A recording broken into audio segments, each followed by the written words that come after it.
Statistically, we know that there's a lot more, there are many more grandmothers and grandfathers raising the children now. I mean, it's well over 30% in the country.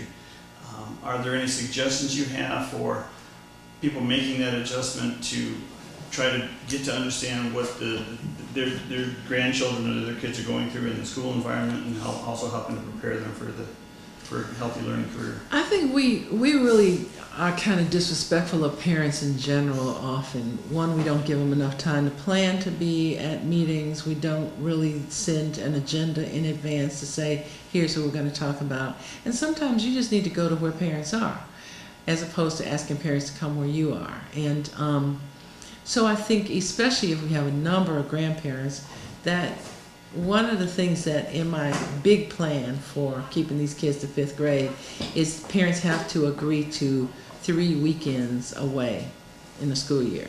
So we'll take them to a campsite or to a college campus or someplace where it is almost retreat-like, so we can spend really a good bit of time doing some debriefing on what's going wrong, giving them some workshops on things that they could do differently, just some support in general. And I think maybe we need to start thinking that because these 1-hour meetings at the end of the day or 2-hour meetings, in the afternoon for the parents who don't work, just not enough time. We also don't provide any support groups for grandparents that I know of. If 30% of kids are being raised by grandparents, then we need to start thinking about what do grandparents need. But the other thing about that is then what's the age differential? Is this grandparent a 40-year-old grandparent, or is this grandparent a 65-year-old grandparent? So there's some different kinds of needs. And we don't even collect that data anywhere. So if we don't collect that data, we can't provide services that we don't know are needed. So I think taking parents and grandparents where they are, and then we talk about individual educational plans for students. Maybe we need to have individual educational plans for parents and have parents in on the decision making about here's where you are as a parent, and here, tell me where you want to get to, and let me tell you how you can get there. One of the things I thought was really exciting when I was a teacher is that the kindergarten teacher in my school would invite all the parents who were going to be kindergartners, kids who were going to be kindergartners in the fall. It used to be called Kindergarten Roundup. I don't know if they still do it. But she would give the parents a couple of sheets of what their kids were supposed to know when they got to kindergarten.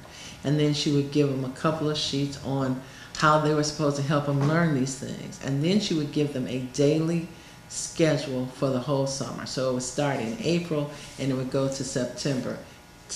One thing a day, actually a page a day, but it was on a calendar. So it was a parent workbook to get your kid ready for kindergarten. Many of the reasons that parents don't help students is because they don't know what to do. We're not clear enough to parents on what their child is supposed to be learning, so they can't help them learn it. And then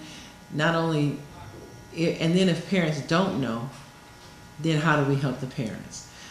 When I was a teacher, I had a parent who came to see me. It was the one and only time I actually think I taught somebody how to read, but I had a parent who came to see me because her son was going into 4th grade. Kids were really bright, great kids, and she was a really supportive parent, went on the field trips and did a bunch of stuff.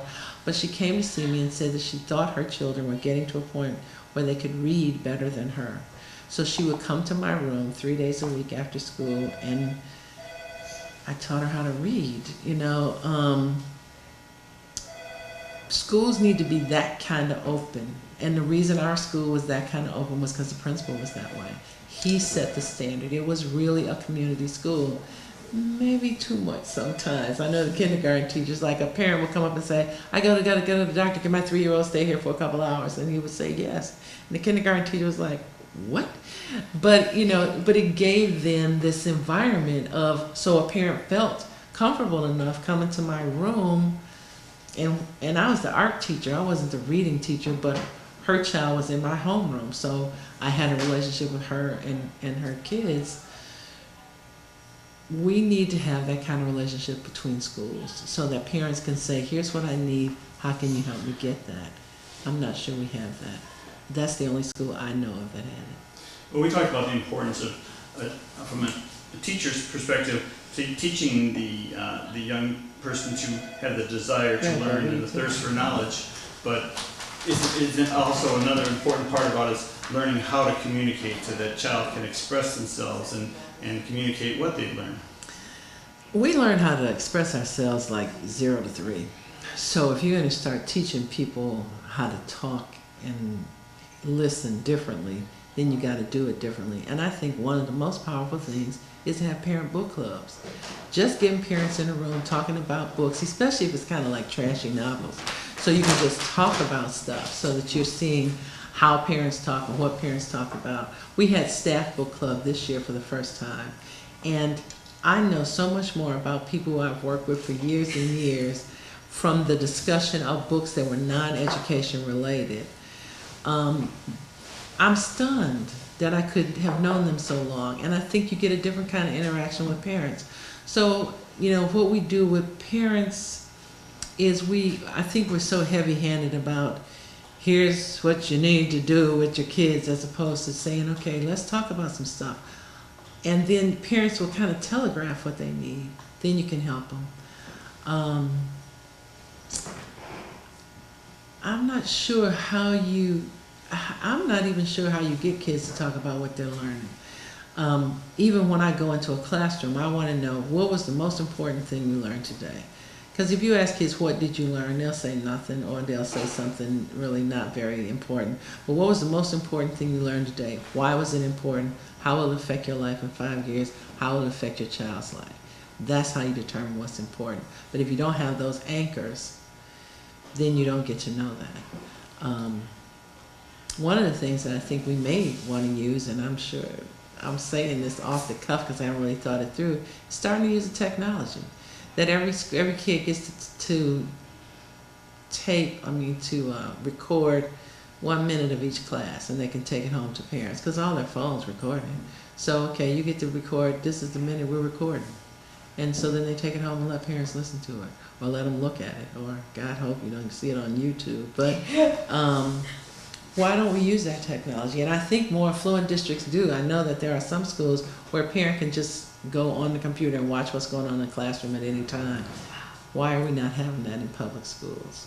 Even parents learning the lesson plans for the Absolutely, kids. Absolutely. Lesson plans online, you can find out what's happening every day. Homework, everything. So the new models. There are new models, the new technology. But we don't even come close to using everything a phone will do. And kids, I mean, kids have phones everywhere. So we need to start texting the homework and sending an email to the phone about what's due tomorrow. And pretty soon, Kindle's going to be replaced by the phone. So you'll just read the homework and the attachment on the phone and do the work.